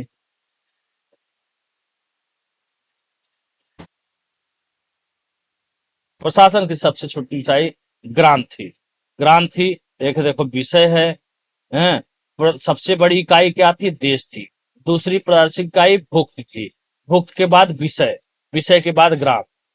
देखो यहाँ पे भुक्ति है सबसे देश के बाद, भुक्ति, भुक्त के बाद विषय है, विधि मान लो नहीं है, सबसे छोटा ग्राम है। मिल तो गया आराम से, और क्या चाहिए। देश जिसके शासक गुप्ता कहे जाते हैं। दूसरी प्रादेशिक इकाई भुक्ति थी, भुक्ति के बाद जो है विषय था, विषय के बाद जो है ग्राम है, उसी के बीच में विधि भी था। अनुच्छेद है, घटना चक्र लुसेंट हर जगह छपा हुआ है, आसान प्रश्न है। कौन सा क्या है, कौन सुमेलित नहीं है पूछ रहा है। अनुच्छेद 124, 32, 43, 36 क्या है, हर जगह आपको पूरा लिस्ट दिया हुआ है। 124 उच्चतम न्यायालय की स्थापना है। इस तरह से आपको जगह जगह से अनुच्छेद देखिए, आपको प्रश्नों के माध्यम से, व्याख्या के माध्यम से आपका तैयार हो रहा है। 215 के अनुसार अभिलेख न्यायालय है, ये सब चीजें दिया हुआ है, ये लुसेंट में दिया हुआ है लिस्ट। मिलाइए यहाँ से। आवृत्ति के बढ़ते क्रम में बताना है, एक्सरे, अवरक्त किरण, दृश्य किरण, रेडियो तरंग कौन है। तो रेडियो तरंग सबसे पहले है, एक्सरे इसमें सबसे लास्ट में होगा, हालांकि गामा रहता तब सबसे लास्ट में होता, गामा नहीं है तो एक्सरे सबसे लास्ट में है। यहाँ पर देखिए पूरा दिया हुआ, रेडियो, माइक्रो जिसे सूक्ष्म तरंग कहते हैं, फिर अवरक्त है, दृश्य प्रकाश है, परावैगनी है, फिर एक्स है, सबसे लास्ट में गामा किरण है। यहाँ से तैयार करिए और यहाँ पर अपना उत्तर सही कर दीजिए। यही तो करना है, यही मेहनत तो करना है, और क्या करना है। ठीक है, चलो 95 प्रश्न में मधुबनी चित्रकला बिहार प्रश्न ही आया है। ठीक है, लेपाक्षी की बात करें, मीनाक्षी, लेपाक्षी, ये सब आंध्र प्रदेश से है। पट्टचित्र उड़ीसा है, इससे भी संबंधित प्रश्न आईएएस में पूछा गया है। बच्चा वारली नहीं भी पता है तो महाराष्ट्र से तो बच रहा है, आराम से कर सकते थे। देखो पट्टचित्र, पट्टचित्र कहाँ है, छत्तीसगढ़ पीसीएम पूछा है, स्पष्ट रूप से पट्टचित्र उड़ीसा की चित्रकारी है, चित्रकारी है, दिखा रहा है। ठीक है, मधुबनी कहाँ है भैया, बिहार का है, स्पष्ट रूप से हमको पता चल गया बिहार का है। मधुबनी पेंटिंग कहाँ पर है, बिहार में है, स्पष्ट रूप से एमपीपीसीएस में प्रश्न ही पूछा गया है। इस तरह से आपको लेपाक्षी, मीनाक्षी, ये सब चीजें आपको मिल जाती है। पढ़ेंगे नहीं तो क्या करूं मैं। 98 में है, चीनी उद्योग प्रारंभ में उत्तर प्रदेश में स्थित था, बिल्कुल बात है। गन्ने की कम उपज, कम पेराई सत्र, उद्योगों की असंतोषजनक अवस्थापना ने चीनी उत्पादन में समस्याएं जनित की है, बिल्कुल जनित की है। ये सब दक्षिण भारत की तरफ ट्रांसफर हो रहा है, उत्तर भारत से, बिहार और उत्तर प्रदेश से। कैसे हो रहा है, क्यों हो रहा है। चीनी उद्योग दक्षिण भारत में अधिक विकसित है, गन्ने की प्रति हेक्टेयर पैदावार के कारण जो है ऐसा हो रहा है। तो बिल्कुल सही है, यहाँ पे सब कुछ दिया हुआ है, स्पष्ट रूप से पढ़िए और इसको कनेक्ट करने की कोशिश करिए। ठीक है, मैं फिर से दिखा रहा हूँ, जल्दी जल्दी बना रहा हूँ। उत्तर प्रदेश और शक्कर का प्याला कहा जाता था। प्रारंभ में उत्तर प्रदेश, बिहार मुख्य चीनी उत्पादक थे, किंतु इसके बाद दक्षिण भारत में अनुकूल जलवायु और काली मृदा का क्षेत्र होने तथा नमी संरक्षण क्षमता, ट्यूबवेल की सिंचाई इत्यादि होने के कारण वहां पे ट्रांसफर हो गई, शर्करा की मात्रा भी वहां पर ज्यादा पाई जाती है, स्थानांतरण हो गई, उच्च उत्पादकता पाई जाती है और शर्करा की मात्रा भी पाई जाती है। हालांकि उत्तर प्रदेश अभी भी चीनी के उत्पादन प्रथम है, महाराष्ट्र द्वितीय है। ठीक है, सब कुछ दिया हुआ। अनुसूचित जाति के क्षेत्रों की बात करें, राष्ट्रपति अनुसूचित क्षेत्रों को अनुसूचित करता है। अनुसूचित क्षेत्रों वाले राज्यों को जनजाति सलाहकार परिषद गठन करना होता है, बिल्कुल स्पेशल होगा तो सलाहकार गठन किया जाएगा। ठीक है, एकदम स्पष्ट रूप से दिया है, किसी भौगोलिक क्षेत्र को अनुसूचित क्षेत्र का संवैधानिक अधिकार राष्ट्रपति के पास है। यहाँ पर देखिए प्रश्न के माध्यम से भी पूछा गया है, यहाँ से आपको उत्तर इसका मिल सकता है। ठीक है, मिल सकता है बहुत अच्छे से। एक बार नहीं कई बार पूछा गया है। राज्य के नीति निर्देशक तत्वों की बात करें, न्यायालय द्वारा प्रवर्तनीय है कि नहीं है? कानून निर्माण में सिद्धांतों लागू करना राज्य का कर्तव्य है। बिल्कुल है। ये प्रश्न आपका समीक्षा अधिकारी पूछा गया है, तो यहाँ पे आप देख सकते हैं स्पष्ट रूप से नीति निर्देशक तत्व न्यायालयों द्वारा लागू नहीं होता। राज्य का यह कर्तव्य है कि वह इन सिद्धांतों को कानून बनाकर लागू करे। ठीक है, प्रश्न भी आया हुआ है, किसी न्यायालय द्वारा प्रवर्तनीय नहीं होंगे। बिल्कुल सही बात है, यहाँ देख सकते हैं 2 और 3 सही है, पहला गलत है। ठीक है, राज्य का बिल्कुल कर्तव्य है कि वह कानून बनाए और लागू करे। ठीक है, यहाँ भी लुसेंट में है, न्यायालय द्वारा लागू नहीं किया जा सकता। इन तत्वों को लागू करना राज्य का कर्तव्य होगा। अब क्या चाहिए, क्या चाहिए जी? पेपर मिल जाए आपको बैठे तो पेपर देने के लिए, तो ऐसा तो होगा नहीं। कहलगांव कहाँ है, खरगोन कहाँ है, कोरबा कहाँ है, छत्तीसगढ़? अरे यार, इसको बताने वाली बात है। कहलगांव कहाँ है पता नहीं है, बिहार में है। पहलगांव जम्मू कश्मीर में है, कहलगांव बिहार में है। ठीक है, और कोरबा तो हो ही गया। कुडगी तो नाम से ही लग रहा है, कुडगी कर्नाटक। खरगोन बचा तो मध्य प्रदेश लगा दीजिए। ये देखिए कहलगांव कहाँ है भैया, बिहार में है। और क्या है, कुडगी कहाँ है, कुडगी कर्नाटक में है। खरगोन खरगोन मध्य प्रदेश में है। सब कुछ तो दिया है भैया, क्या चाहिए? जान लोगे हैं? सब कुछ तो दे दिया है, क्यों नहीं समझ रहे हो? सब कुछ दिया है, बढ़िया से पढ़ो तो। सिंगरौली कहाँ है, रामागुंडम कहाँ है, कोरबा कहाँ है, सब कुछ तो दिया है। कोयला के संदर्भ में भारत दुनिया में कोयले में अग्रणी कह रहा है, न कि पहला कह रहा है। फिर ध्यान रखना, अग्रणी का मतलब 2, 3, 4 में। भारत में झारखंड और छत्तीसगढ़ जैसे राज्यों में कोयले के विशाल भंडार हैं, कोई डाउट नहीं होना चाहिए। एक बार नहीं 20 बार प्रश्न पूछा गया है। कोयला का सब क्षेत्र है भैया भारत के, और स्पष्ट रूप से दे रहा है भारत में कोयले कुल भंडार की दृष्टि से झारखंड प्रथम है। तो उसके बाद क्रमशः उड़ीसा, छत्तीसगढ़, पश्चिम बंगाल। वहीं मात्रा की दृष्टि से उत्पादक भी दिया है, भंडारण भी दिया है, सब कुछ दिया है। छत्तीसगढ़, उड़ीसा, झारखंड, ये सब चीजें दिया हुआ है। ठीक है, यहाँ भी देखो कोयले के उत्पादन में चीन, भारत, संयुक्त राज्य अमेरिका है। भंडार की दृष्टि से अमेरिका, रूस, ऑस्ट्रेलिया है।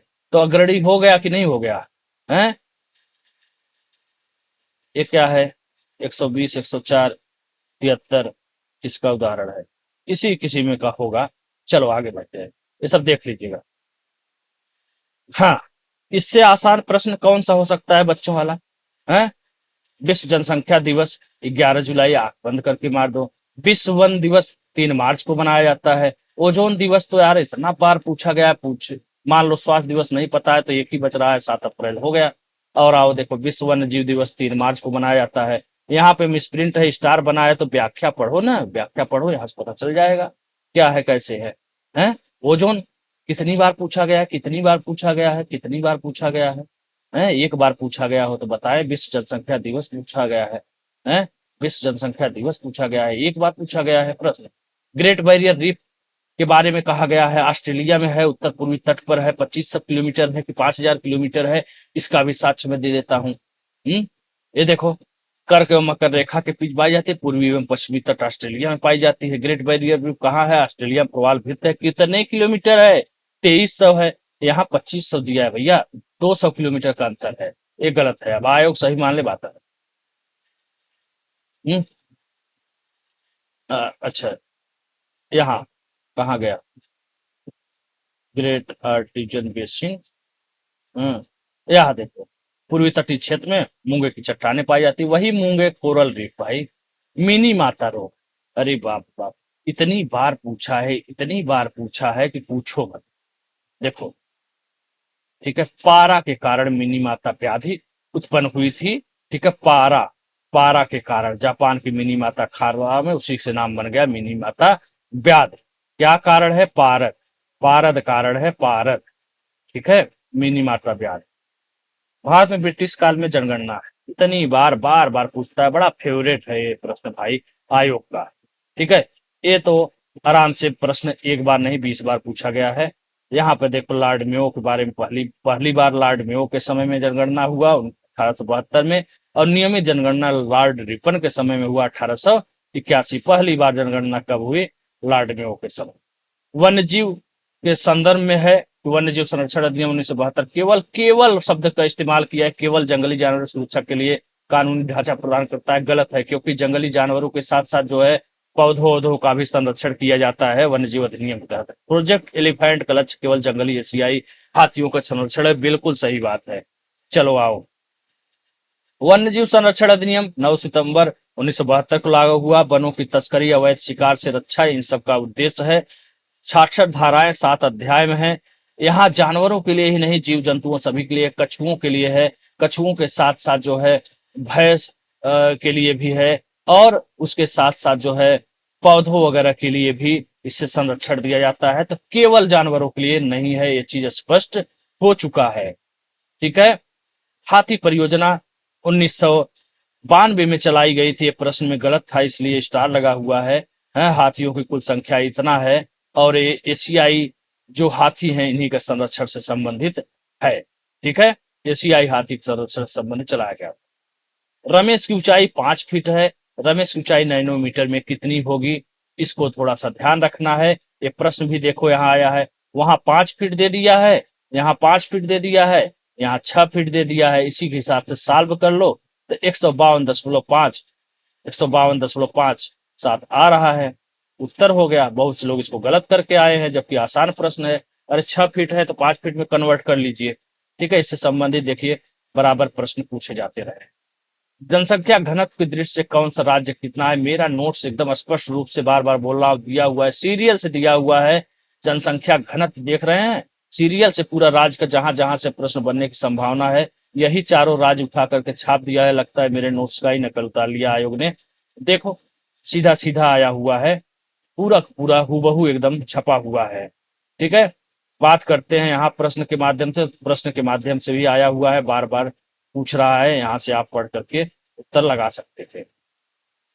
इस अधिनियम की बात है, बंगाल टेनेक्सी आय सहमत अधिनियम विश्वविद्यालय। ये सब चीजें जो है आपको घटना चक्र में मिल जाएगा। ध्यान से पढ़ना होगा, अच्छे से करना होगा, तभी समझ में आएगा। देखिए यहाँ पे 1904 में भारतीय विश्वविद्यालय अधिनियम पारित हुआ था। यहाँ पर देखिए भारतीय विश्वविद्यालय अधिनियम पता चल गया कि 1904 में है। ठीक है, इसी तरह जगह जगह छिटके हुए आपको बंगाल टेनेक्सी एक्ट जो बात कर रहा है, देखो बंगाल टेनेक्सी एक्ट, इसका उत्तर यहाँ पर प्रश्न के माध्यम से आपको मिल जाएगा कि 1885 में हुआ था। बाल विवाह अधिनियम के लिए नेटिव मैरिज एक्ट या सम्मति आयु अधिनियम का भी आपको यहाँ से डेट मिल जा रहा है। ठीक है, किताबों की बात करें, एडम स्मिथ, जेम किन्स, गुन्नार मेडल, कार्ल मार्क्स ने क्या लिखा है, पूरा एकदम इन किताबों का एकदम साक्ष्य मिल जा रहा है। वेल्थ ऑफ नेशंस किसने लिखा है, एडम स्मिथ ने लिखा है। देखो प्रश्न ही सीधा सीधा छपा हुआ है। उसके बाद जो है आओ यहाँ पे, यहाँ भी मिल जा रहा है। गुन्नार मेडल ने एशियन ड्रामा लिखा है, देखो यहाँ से मिल गया, एशियन ड्रामा जो है यहाँ पे मिल जा रहा है।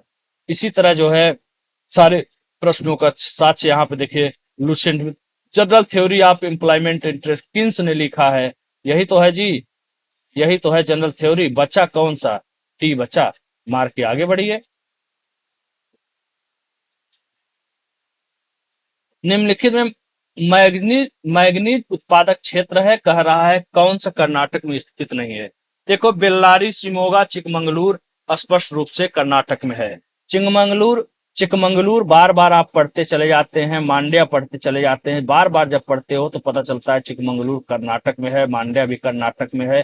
चिकमंगलूर कहाँ है, कर्नाटक में है, ये सब नाम पता चल गया। और यहाँ पे स्पष्ट दिया हुआ है, शिमोगा, बेलारी, चित्रदुर्ग, ये सब कहाँ है, ये सब मैग्नीज उत्पादक क्षेत्र है, और कहाँ है, कर्नाटक में है। वहीं श्रीकाकुलम जो नाम दिया था वो आंध्र प्रदेश में है। श्रीकाकुलम देखो यहाँ पे नाम दिया है डी में, यही आपका उत्तर था।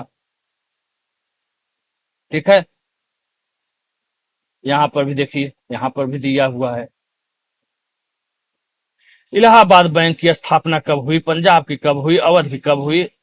तलाश तीन तो ये मिल ही जा रहा है, एक नहीं मिल रहा है, तो तीन मिल गया तो तलाक से आपका उत्तर सही हो जाएगा। आओ देखते हैं।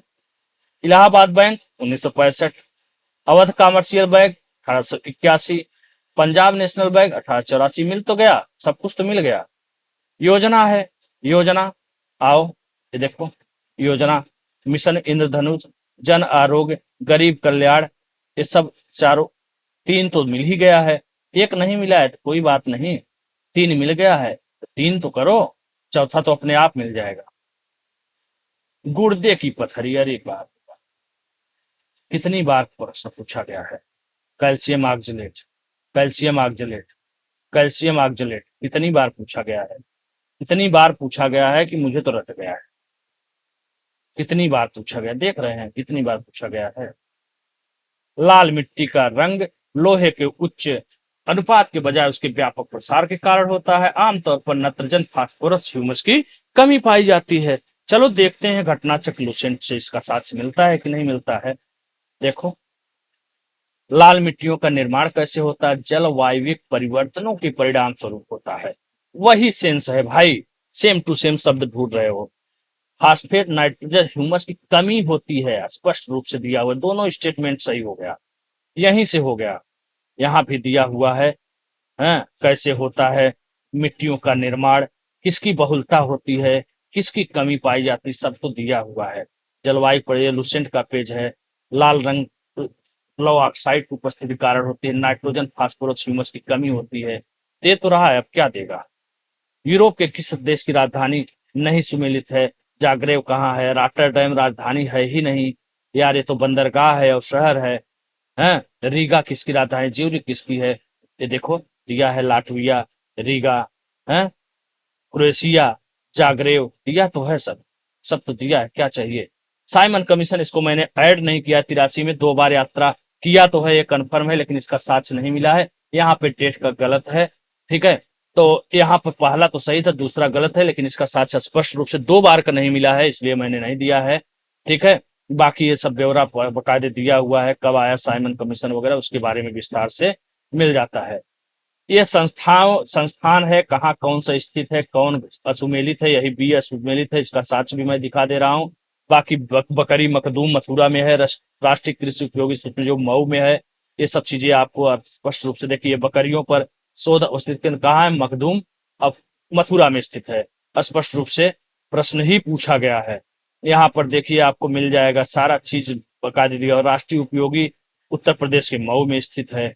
सब कुछ दिख तो रहा है साफ साफ। भारतीय कृषि प्रणाली अनुसंधान मोदीपुरम उत्तर प्रदेश है, वही वाराणसी दिया था, गलत दिया था। चारागाह कहाँ पर है, झांसी उत्तर प्रदेश है, साफ साफ दिया हुआ है। और क्या चाहिए।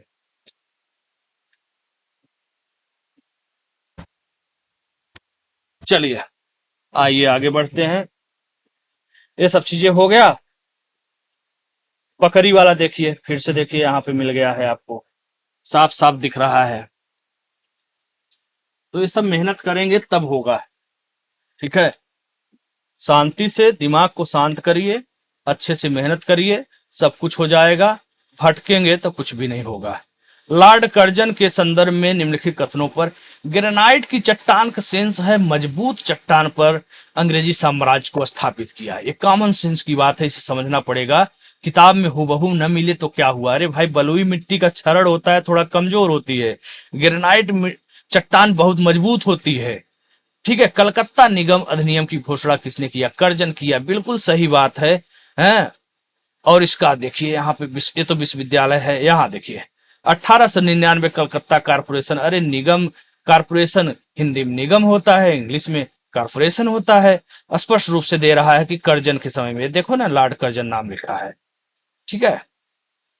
राजललित कला अकादमी कहाँ पर है, उत्तर प्रदेश संगीत अकादमी, भारतीय नाटक अकादमी, ये देखो ना जी, प्रश्न है, ये मत कहना काफी है, पीसीएस मेंस 2014 में प्रश्न पूछा गया था, ठीक है। जब पढ़ेंगे तब तो मिलेगा, पढ़ेंगे तब तो मिलेगा। विपिन चंद्र पाल ब्रह्म समाजी नेता, समाज सुधारक थे, कोई डाउट है, नहीं डाउट है। न्यू इंडिया साप्ताहिक पत्रिका प्रकाशन किया था। अब आप कहें नहीं एनी बेसेंट ने किया था न्यू इंडिया, अरे भैया एक एक पत्रिका एक तरह का नाम कई लोग करते थे। न्यू इंडिया विपिन चंद्र पाल भी करते थे, ये देखिए स्पष्ट रूप से प्रश्न दिया हुआ है, पूछा गया है, ठीक है, स्पष्ट रूप से दिया हुआ है। विपिन चंद्र पाल ने भी न्यू इंडिया नामक किया था। वंदे भारत कौन किया था, ये भी किए थे जो है विपिन चंद्र पाल, न्यू इंडिया भी किए थे। बंकिम चंद्र चट्टोपाध्याय पर विचार करना है, कलकत्ता विश्वविद्यालय के प्रथम स्नातक थे। सीताराम उनकी, ये तो स्पष्ट है 100% प्रथम स्नातक थे। सीताराम उनकी अंतिम उपन्यास था कि नहीं, इसका साक्ष्य स्पष्ट रूप से नहीं मिला है, लेकिन कलकत्ता विश्वविद्यालय के प्रथम स्नातक थे, साफ साफ दिया हुआ है। और रही बात है उनकी पुस्तक जो है आनंद मठ थी। दुर्गेश नंदिनी पहला उपन्यास था, अंतिम उपन्यास का इसमें साक्ष्य नहीं मिल पाया है। ठीक है, बाकी जो है आप दोनों विकल्प का चयन कर सकते थे। पतंजलि कह रहे हैं। पंतनगर में भारतीय कृषि विश्वविद्यालय स्थापित हुआ 1960 में। पहले यह उत्तर प्रदेश था, अभी उत्तराखंड में चला गया है। ये प्रश्न तो साफ साफ पहला विकल्प इसका हर जगह साक्ष्य एक बार नहीं दसियन बार प्रश्न पूछा गया है। इसी के साथ कानपुर, पुणे, सबौर, नागपुर इन जगहों में 6 कृषि विश्वविद्यालय स्थापित हुआ। नहीं भी पता है तब भी ऐसे विकल्पों को दोनों का चयन किया जाता है। अगर एक स्पष्ट रूप से पता चल गया तो दोनों कर देना चाहिए। प्रथम कृषि विश्वविद्यालय की स्थापना 1960 में हुई। कहां हुई भाई? उत्तर प्रदेश में तत्कालिक हुई थी। वर्तमान में पंतनगर चला गया, इसका नाम गोविंद वल्लभ पंत प्रौद्योगिकी विश्वविद्यालय कर दिया गया है। ठीक है, एक बार नहीं कई बार प्रश्न पूछा गया है। ठीक है, देखो बहुत बार पूछा गया है। झूमिंग कृषि आपको पता है पूर्वोत्तर उत्तर। ये प्रश्न मैंने ऐड नहीं किया 83 में, इसको छोड़ दिया है क्योंकि इसमें कुछ चीजें मिली हैं, कुछ चीजें नहीं मिली हैं। झूमिंग कौन करता है? खासी करते हैं। किधर करते हैं? पूर्वोत्तर क्षेत्र में खासी मेघालय वगैरह पाए जाते हैं, तो पूर्वी एशिया में ही तो हुआ जी। हैं?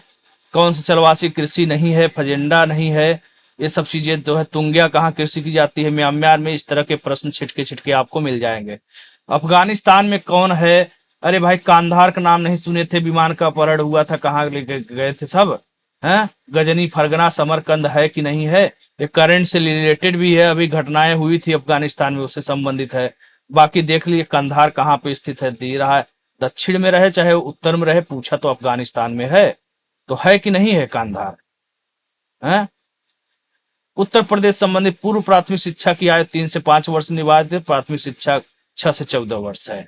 यहाँ पर पूरा दिया हुआ है 6 से 14 तक कब का है। हैं? और पूर्व शिक्षा का क्या समय है, ये सब चीजें बकायदे दिया हुआ। अनुच्छेद 45 में देखिए दिया है 6 वर्ष से कम आयु के बालकों के लिए प्रारंभिक बाल व्यवस्था देखरेख की बात कही गई है। ठीक है, उत्तर प्रदेश प्रारंभिक शिक्षा है 6 से 11 एवं 11 से 14 वर्ष के सभी बच्चों को प्रारंभिक शिक्षा के लिए स्कूल चलो अभियान में शामिल किया गया है। ठीक है, काला नमक, ये तो यार करंट में सिद्धार्थ नगर अभी इसको जीआई टैग भी मिला हुआ था, अगर आप दिमाग चलाते तो हुआ। आंवला सबसे ज्यादा प्रतापगढ़ में मिलता है, कोई डाउट नहीं, एक बार नहीं 20 बार है। देसी घी और रैया में पाया जाता है। बचा केला, फाइबर, कुशीनगर। मार के मुस्कुराइए। देखिए आंवले का सर्वाधिक उत्पादन कहाँ होता है? प्रतापगढ़ में। ठीक है, संतरा का है तो पूछा नहीं है लेकिन याद रख लिया। स से संतरा, स से सहारनपुर। पाई में सान की खोज, न्यूट्रॉन की खोज, इलेक्ट्रॉन की खोज, प्रोटॉन की खोज। देखो इसका साक्ष्य, न्यूट्रॉन की खोज 1932 चैडविक ने किया था। ठीक है, इलेक्ट्रॉन की खोज, प्रोटॉन। ठीक है, सब कुछ दिया हुआ है। कृषि विश्वविद्यालय वाला यहाँ कहाँ से आ गया? संवाद कौमुदी एक बंगाली साप्ताहिक संपादक, बंगाली साप्ताहिक पत्रिका के संपादक राजा राम मोहन राय थे, कोई डाउट ही नहीं। विधवा जलाने की प्रथा की निंदा करते हुए इस लेख में उनके लेख इसमें प्रकाशित हुए। चलो इसका साक्ष्य नहीं मिला स्पष्ट रूप में। संवाद कौमुदी तो स्पष्ट है कि राजा राम मोहन राय इसके संपादक थे। ठीक है, कोई डाउट नहीं है। विधवा प्रथा का उन्होंने बहुत ही पुरजोर तरीके से विरोध किया था, ये भी पता है। तो ऐसी स्थिति में इसका उत्तर ए मारा जाता है। ए एक प्रकार से अनुभव पर आधारित प्रश्न है, कॉमन सेंस की बात है। ठीक है, राजा राम मोहन राय ने अपने विचारों को प्रेस के माध्यम से प्रचारित करने के लिए संवाद कौमुदी, जिसे प्रज्ञा का चाँद कहा जाता है, का प्रारंभ किया था। रुद्रमा देवी कौन थी? काकतीय वंश की चौथी स्वतंत्र शासक थी। तमिलनाडु के पांड्य और उड़ीसा के शासकों को पराजित किया था कि नहीं? लुसेंट से आप थोड़ा हेल्प ले सकते हैं कि शक्तिशाली इस वंश, काकतीय वंश का संस्थापक बीटा प्रथम था। ठीक है, इस वंश का सबसे शक्तिशाली शासक गणपति था। रुद्रमा देवी गणपति की बेटी थी। ठीक है, और ये शक्तिशाली भी थी, तो इस बेस पे आप उत्तर कर सकते थे। हैं, यहाँ पर देखिए स्पष्ट रूप से दिया गया है कि काकतीय वंश के अधिकारों में था देवगिरी की यादवों तथा वारंगल के काकतीय नरेशों के अधिकार में कौन था? गोलकुंडा था, जो हीरो के लिए प्रसिद्ध था। सैयद वंश के सुल्तानों का सही कालानुक्रम बहुत ही आसान है, स्पष्ट रूप से यहाँ से आप देख सकते थे। ठीक है, मुबारक शाह आया, मुबारक शाह के बाद कौन आया, ये सब चीजें दिया हुआ है एकदम स्पष्ट। खिज्र खा के बाद कौन आया, मुबारक शाह आया।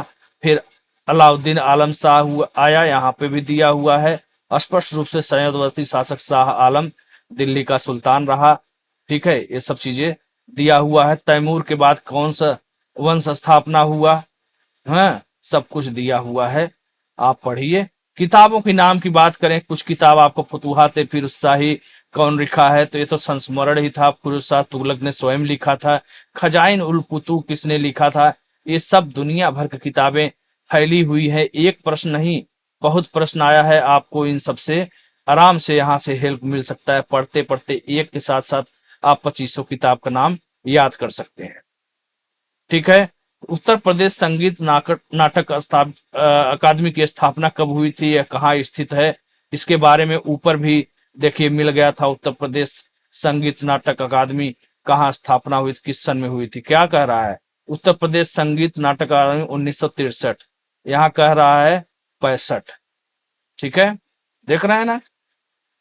स्विमिंग पूल में प्रकाश प्रकीर्णन का क्या कारण होता है, जो एक बाल्टी स्विमिंग पूल में होता है, जो एक बाल्टी में दिखाई देता है वही स्विमिंग पूल है। बाल्टी और स्विमिंग पूल एक ही चीज है, अंतर बस छोटे और थोड़ा बड़े की है। ठीक है, यहाँ प्रश्न आया, यदि कोई भारी बाल्टी में पड़े सिक्के को देखता है तो उस सिक्का वास्तविक स्थल से अपेक्षाकृत निकट लगेगा। यदि जल के अंदर कोई व्यक्ति जल तल से ऊपर एक सिक्के को देखता है तो सिक्का अपने वास्तविक स्थल से अधिक ऊंचाई पर लगेगा। तो वही प्रश्न है, अपवर्तन का सिद्धांत लागू होता है। ठीक है, अब हूबहू प्रश्न नहीं मिला तो क्या हुआ, इससे आप आइडिया लगा सकते थे। ये सब पढ़ने से होता है, बार बार पढ़ेंगे तो आप एक आइडिया लगाते हैं, एक जो है नया चीज सोचते हैं। बंद शीशे की खिड़कियां एवं दरवाजों वाली कार में यात्रा करते समय आकाशीय बिजली के आघात से सुरक्षित रहते हैं। एक बंद कार के अंदर खाली चालक की तरह व्यवहार होता है, या आवेश कार के अंदर प्रवेश नहीं कर पाता। थोड़ा मेरे पास समय का अभाव, इसलिए जल्दी जल्दी बनाते, मुझे निकलना है गोरखपुर भैया आज। ठीक है, तो यहाँ पर आप इन सबसे जो है हेल्प ले सकते थे। ठीक है, हार्नबिल पर्व करंट पढ़ते पढ़ते तैयार हो जाएगा यार। हेमिस पर्व तो अभी लद्दाख में बहुत फेमस हुआ। संगाई पर्व बचा मणिपुर, नाम से राजहंस बचा आंध्र प्रदेश कर दिया। तो चलिए, उम्मीद करते हैं कि आप लोगों को पसंद आया होगा क्लास, और मैंने ये वीडियो फिर से बना दिया है, जिनके पास नहीं पहुंचा है या जो फिर से देखना चाहते थे, और इसको पढ़िए, एंजॉय करिए। बहुत ही जल्द बहुत ही बेहतरीन चीजें लेकर के मैं आ रहा हूं आपके लिए। जितना ज्यादा हो पाएगा मैं आपके लिए करने के लिए तैयार हूं।